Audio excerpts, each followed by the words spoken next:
อันละจ้ะที่จะแบบพอแล้วอีกแล้วเดี๋ยวเขาทำเขาลงน้ำ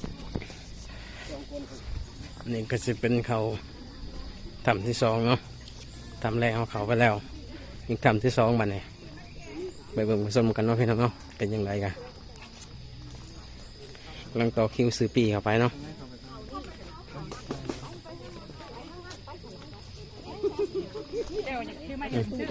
แมนไปแม่ของเจ้าขึ้นเบิ่งทำนี่ก่อนเนาะ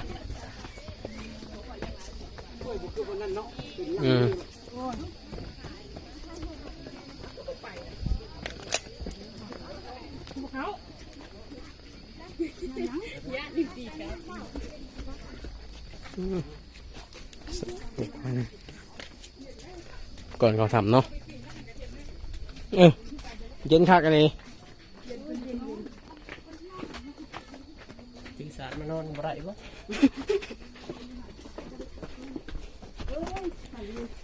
นอนโอ้สำติดแอร์เลย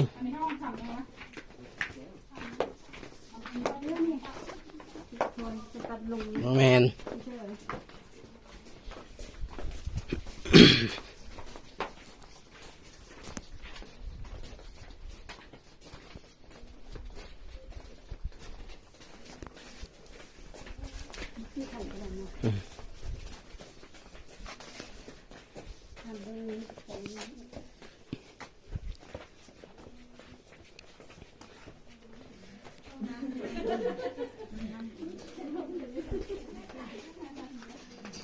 บรรยากาศข้างใน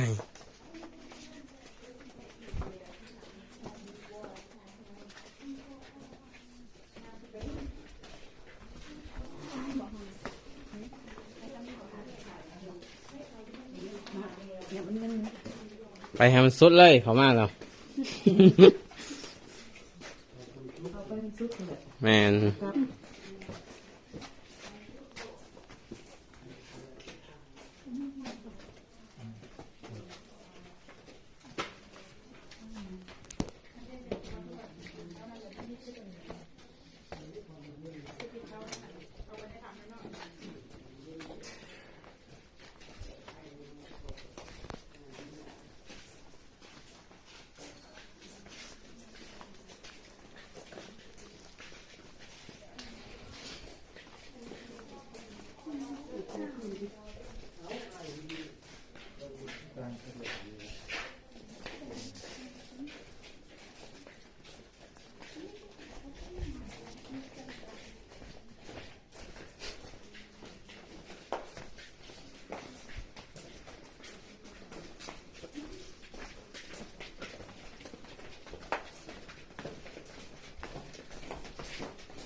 ไปเดินดิ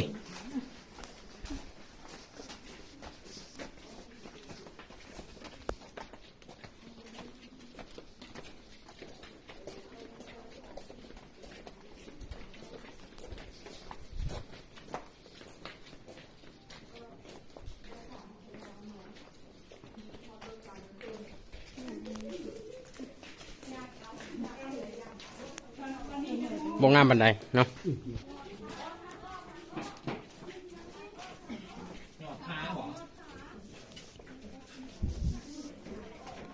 มันทะลุพี่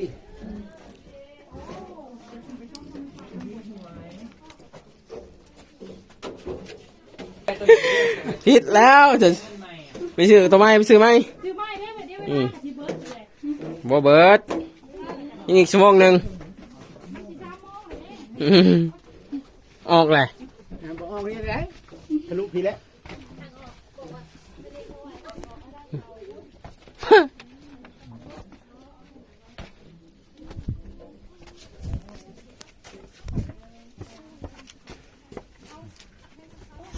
ระวัง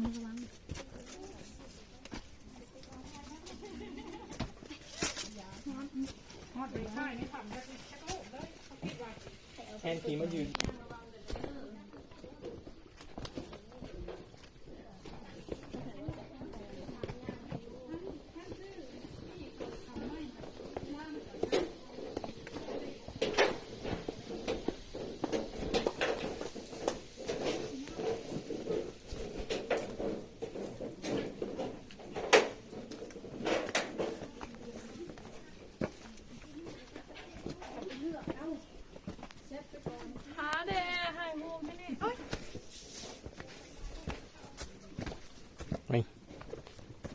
ทางตันบ่นี่ ทางตันแล้ว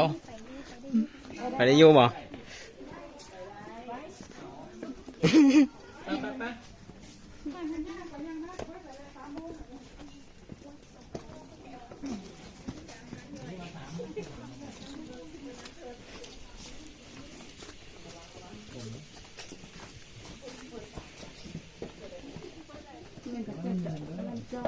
ในบทถ้ำนางฟ้ายังไม่เห็นนางฟ้าเลย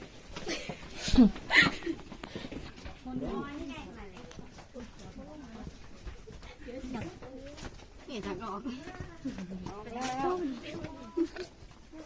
สุดแล้วอ๋อออกได้เนาะ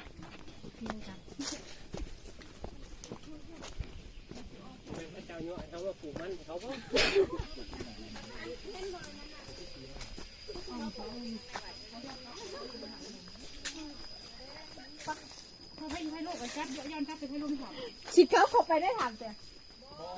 คนที่ไทยลูกล้วงปะ แม่นเพิ่นถามหมูเพิ่นถ่ายรูปอยู่ใน